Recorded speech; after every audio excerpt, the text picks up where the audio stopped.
자리에서 일어나셔서 전면에 있는 국기를 향해 주시기 바랍니다. 국기에 대하여 경례.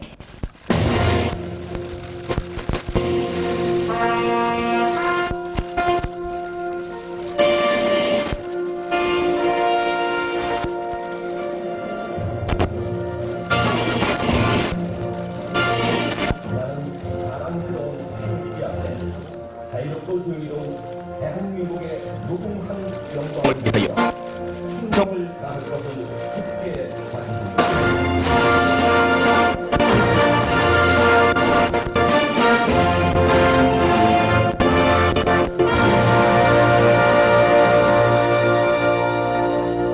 자리해 주신 소중한 분들이 있습니다. 먼저 21대 국회를 일하는 국회로 만들기 위해 불철주야 노력하고 계신 분입니다. 박병석 국회의장님의 축하 인사를 듣도록 하겠습니다. 큰 박수로 맞아주시기 바랍니다.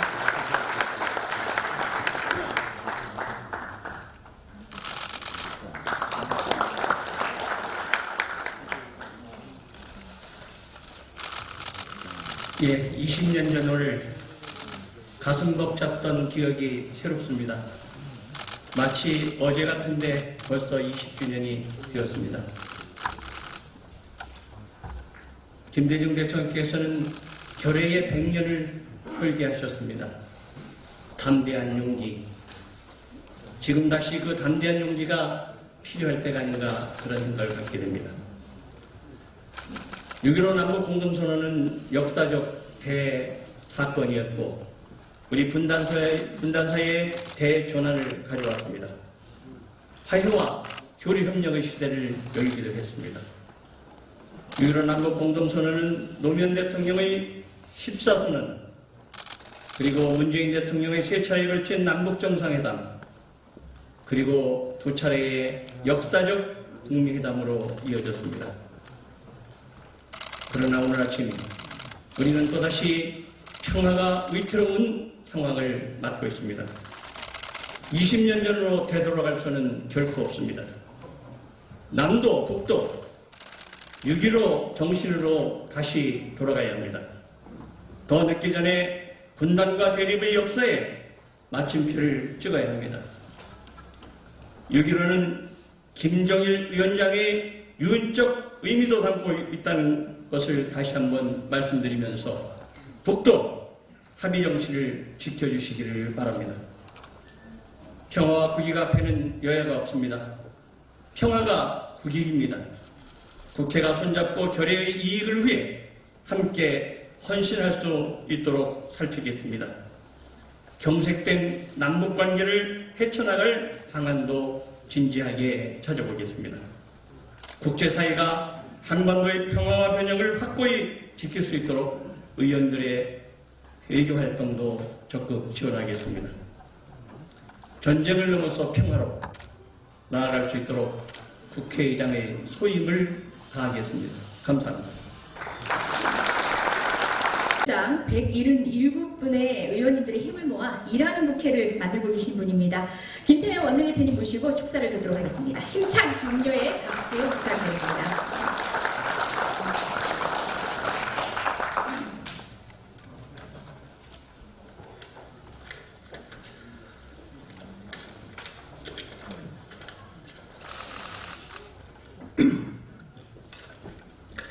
오늘은 6.15 공동선언 20주년이 되는 뜻깊은 날입니다. 6.15 공동선언은 남북 정상이 처음으로 만나 상호 신뢰에 바탕하여 국호와 직책, 성명을 명기하고 직접 서명을 하여 향후 남북 관계를 규율하는 규범력 있는 합의서라는 데 역사적 의의가 있습니다. 6.15 공동선언의 실천은 노무현 정부까지 이어지면서 한반도는 기적과도 같은 남북 교류와 협력의 황금기를 맞이했습니다. 그러나 보수정권 시절 동안 남북 관계는 후퇴했습니다. 6.15 공동선언 이후 10년의 전진과 10년의 후퇴의 교훈은 남북 관계는 정책 일관성과 정상 간 합의서의 법적 구속력이 중요하다는 것입니다. 정상 간 합의서가 법적 구속력을 가졌을 때 남북 관계는 정권 교체와 상관없이 일관성 있게 발전할 수 있습니다. 민주당은 4.27 판문점 선언의 국회 비준 동의를 추진하겠습니다. 그리고 한반도 평화를 위해 개성공단과 금강산 관광에 조속한 체계도 추진되어야 합니다. 미국을 비롯한 국제사회는 한반도의 특수성을 인정해야 합니다. 대북 제재만을 금과 옥조처럼 삼는다면 남북관계의 발전도 한반도의 평화도 실현하기 어렵습니다. 한반도의 평화가 정착해야 동북아 평화와 세계 평화도 가능하다는 것을 명심해 주기 바랍니다. 남북관계는 돌발 변수와 악재를 극복해야 합니다. 최근 북한에서 대북 전단을 빌미로 긴장을 조성하는 여러 언사를 쏟아붓고 있습니다.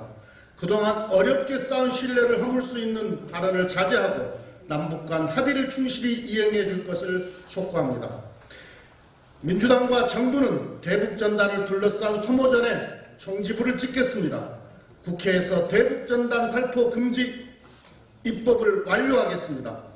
추가 입법 전에는 현행법에 근거해서 대북 전단 살포에 단호하게 대처하겠습니다.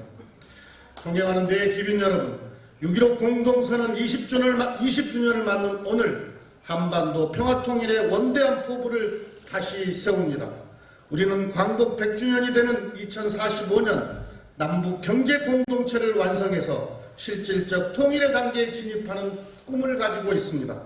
통일 한반도는 경제, 문화, 의료, 바이오, 교육 분야에서 세계를 선도하는 인류 국가가 될 것입니다. 바로 고 김대중 대통령님께서 품었던 원대한 꿈이었습니다. 고 김대중 대통령님께서 햇볕 정책을 추진해 나가는 과정에서 수많은 돌발적 사건과 걸림돌에 부딪혔습니다. 그때마다 불굴의 의지와 끈기로 난관을 돌파해 나갔던 대통령님의 평화와 통일에 대한 신념을 오늘 다시 되새깁니다. 한반도 평화와 통일의 그날까지 고 김대중 대통령님의 신념과 햇볕 정책을 계승해 나갈 것입니다. 감사합니다. 네, 고맙습니다. 판문점 선언 국회 비준을 비롯한 국회의 역할을 다짐하고 강조해 주셨습니다. 문남극복위원회 위원장과 당 상임고문을 맡고 계십니다. 이낙연 위원장님 모시고 축사를 듣도록 하겠습니다. 박수로 맞아주시기 바랍니다.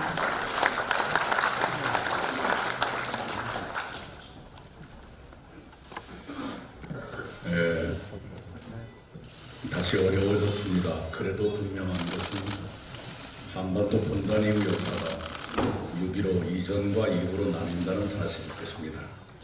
6.15 이후 20년 동안 많은 것이 변했습니다. 무엇보다도 과거에 한 번도 없었던 남북 정상회담이 6.15를 포함해서 5차례나 열렸습니다. 그중에서 문재인 정부 들어서만도 3차례 남북 정상회담이 열렸고 역사상 가장 길고 가혹한 적대 관계를 유지해온 북한과 미국은 2번이나 정상회담을 했습니다. 이렇게 많은 것이 변했습니다. 이 변화를 우리는 결코 경시할 수 없습니다. 그러나 변하지 않은 것도 있습니다. 역사가 그러하듯이 남북관계도 직진하지 않고 내외의 여러 요인에 따라서 우여곡절을 겪는다는 사실, 이것이 변하지 않은 것 같습니다. 지금 남북관계도 그렇습니다. 제가 존경하는 정세현 전 통일부 장관님 엊그저께 이렇게 말씀을 하신 것을 들었습니다. 남북관계에는 추나 추동이 있다. 이렇게 말씀하셨습니다. 지금이 어느 계절인지 여러분 모두 느끼는 바가 있으실 겁니다. 아쉬운 것은 늘 봄은 짧게 느껴지고 겨울은 길게 느껴진다 하는 것입니다. 지금 만약 겨울이 오고 있다면 이 겨울이 길지 않고 짧게 끝나도록 우리가 지혜를 발휘해야 한다는 사실일 것입니다. 저는 문재인 정부가 남북관계 개선을 위해서 늘 노심초사하면서 노력해왔다는 것을 잘 압니다. 그리고 혹시 더 많은 노력이 필요하다면 기꺼이 더 노력할 준비를 갖추고 있다는 것도 제가 잘 압니다. 지금 정부도 그러할 것입니다. 북한이 위협적인 언사를 우리에게 잇따라 보내고 있습니다. 분명한 것은 이유가 무엇이든 우리가 대화를 닫아서는 안 된다는 사실입니다. 민족의 미래에 대한 책임, 이것을 남북의 지도자 모두 한시도 잊어서는 안 된다는 사실입니다. 김대중 대통령께서는 6.15 정상회담 이후에 이런 말씀을 하신 적이 있습니다. 김정일 위원장과 만나서 이런 말씀을 드렸다. 당신도 나도 그 누구도 최고의 자리에 영원히 있는 사람은 없다. 우리가 이 자리에 있는 동안에 어떤 선택을 하느냐 하는 것이 민족의 운명을 가릴 것이다. 당신과 내가 그것을 하자. 이런 말씀을 나눴다고 하셨습니다. 우리 남북의 지도자 모두 그때의 정신 되새겼으면 합니다. 6.15 공동선언 제1항은 자주입니다. 그 자주에 관해서 김대중 대통령께서는 김정일 위원장께 이런 말씀을 드렸노라고 자서전에 쓰셨습니다. 나는 민족의 문제를 해결하는데 자주적이어야 한다고 생각합니다. 다만 자주는 폐쇄적 자주가 아니라 열린 자주여야 합니다. 이렇게 말씀했다고 자서전에 쓰셨습니다. 그 정신 또한 우리가 다시 되새겼으면 합니다. 20년 전의 한반도, 조금 전에 김한정 의원이 회고하셨다시피 지금보다 결코 편안하지 않았습니다. 그럼에도 불구하고 김대중 대통령과 김정일 위원장 장벽을 넘어서 사상 최초의 정상회담을 하고 화해협력의 가능성을 열어주셨습니다. 그 당시 두 지도자의 고뇌와 결단을 다시 기억하는 오늘이 되었으면 합니다. 고맙습니다. 네, 문화교 상임고문님 고맙습니다. 오늘 우리는 아주 무겁고 그리고 절박하게 평화를 이야기하고 있습니다. 이런 시기에 6.15 공동선언 20주년 기념식을 주최하고 특별위원회를 통해서 준비에 아낌없는 지원을 해주신 이해찬 당대표님을 모시고 이번 행사의 의미를 되새기고 우리 임무를 다시금 확인하는 기념사를 듣도록 하겠습니다. 예, 힘찬 박수로 모시겠습니다. 예, 여러분 이렇게 뵙게 돼서 대단히 반갑습니다.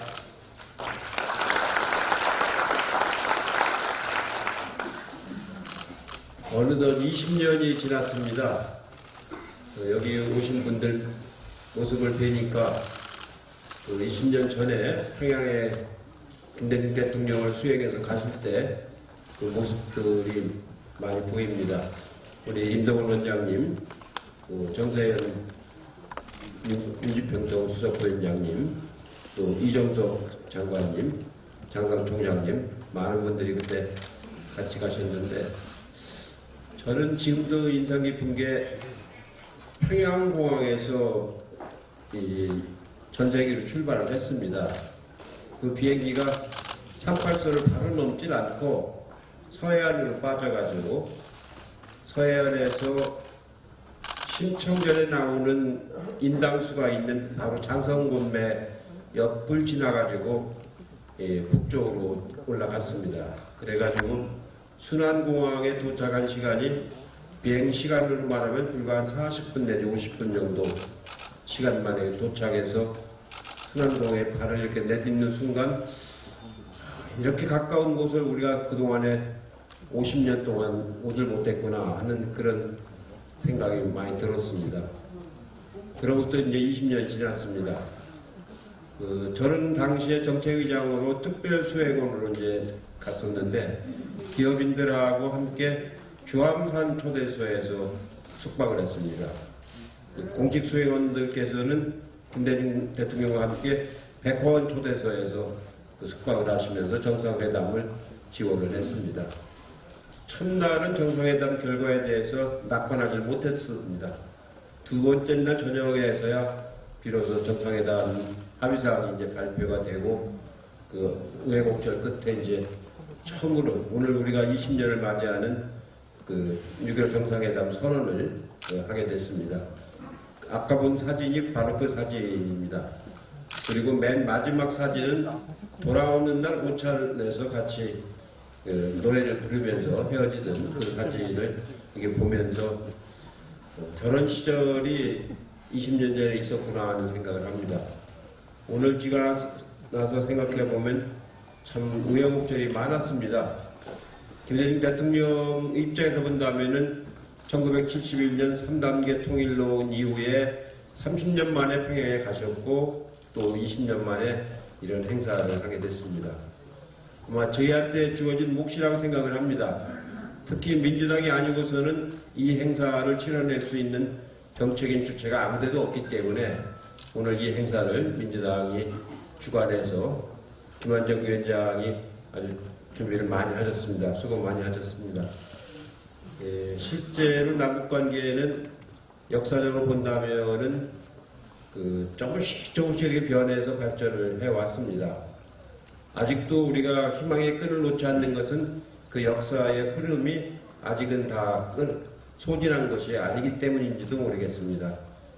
저는 평양을 4번 갔습니다. 김대중 대통령 모시고 한번 가고 2007년도에 제가 혼자서 한번 가고 2번은 문재인 대통령 모시고 한번 가고 또 하나는 노무현 재단 이사장 자격으로 한번 갔었는데 많이 변했습니다. 2000년대 갔을 때하고 이번에 갔을 때를 비교해 보면은 그야말로 참 많이 변했다는 걸 실감을 합니다. 구호만 변한 것이 아니고 사람들 얼굴 표정이라든가 길거리라든가 거주하는 모습이라든가 냉면 빼놓고는 거의 다 많이 변한 것 같습니다. 냉면은 뭐 그때나 지금이나 같은 냉면인데 그 외에는 참 많이 변했고 우선 말을 해보면은 마음이 변했다는 것을 여실히 이제 느낄 수가 있었습니다. 그러나 뜻하지 않게 결과적으로 잘 진척이 안 되기 때문에 답답하고 초조한 그런 감이 있습니다만 그래도 우리가 인내심을 가지고 이렇게 꾸준히 추진하면은 우리 한반도에 새로운 전기를 만들 수 있다고 생각을 합니다. 오늘 발제를 맡아주신 임동원 원장님은 이 분야를 처음부터 선도적으로 해오신 아주 석학이십니다. 오늘 좋은 말씀 기대를 많이 하고 함께 토론에 참여하실 문정인 교수님, 이정석 장관님, 또 정세현 민주평통 수석부의장님 다 이 분야에 관해서는 어떻게 보면은 평생을 헌신적으로 연구하고 말씀하시고 개척해 오신 분들이기 때문에 오늘 좋은 토론이 있기를 기대를 하겠습니다. 저희 민주당으로서도 이 전통을 살려서 우리 민주당이 존속하는 한 반드시 남북 간의 화해와 평화가 정착될 수 있도록 최선을 다하도록 하겠습니다. 고맙습니다. 네, 대통령 고맙습니다. 이제 일부 기념식의 마지막 순서입니다. 오늘 행사에 참석해 주신 내외인 분들과 기념 촬영을 할 텐데요. 2번의